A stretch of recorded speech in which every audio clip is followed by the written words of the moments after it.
Bonjour frères et sœurs en Christ, ici vous avez votre ami le pasteur Arnaud de Messanvie, le chargé du cours de doctrine appliquée qui porte sur le livre d'Esdras.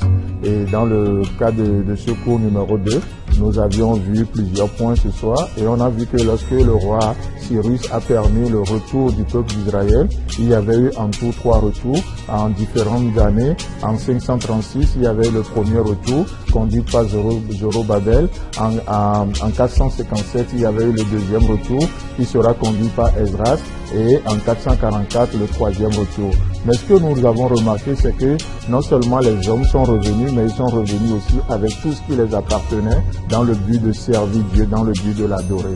Et ce point nous a permis de parler de l'intégrité, de comment nous sommes appelés aujourd'hui comme Josué à servir Dieu, non seulement nous seuls, mais comme il a dit, ma maison et moi, nous servirons l'Éternel. Et c'est un point très très important, de servir l'Éternel avec tout ce que nous avons. Amen. Et le deuxième point qu'on a vu, c'est que de voir l'ordre de Dieu dans les choses. C'est que Esdras va nous parler Esdras va bâtir le temple et Néhémie, dans son livre, qu'est-ce qu'il va faire? Il va construire la muraille. Et c'est beau de voir l'ordre de Dieu. Que le temple soit bâti premièrement, ensuite les murailles. Sinon, si nous renversons l'ordre, comme il est dit dans Psaume 11, si les fondements sont renversés, le juste, que fera-t-il?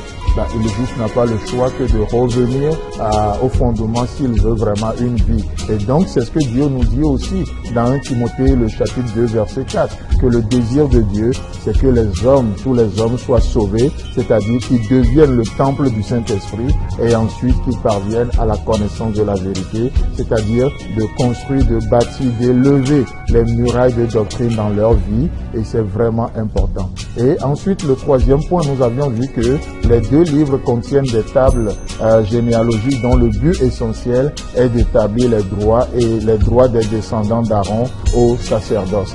Chers frères, chers amis, chers internautes, c'est important, comme on l'a vu dans le cours de ce soir, nous devons déterminer de quelle descendance nous sommes. Soit nous sommes de la lignée d'Adam ou nous sommes de la lignée de Jésus-Christ. Parce que notre descendance nous donne des droits et des devoirs, des privilèges et des responsabilités.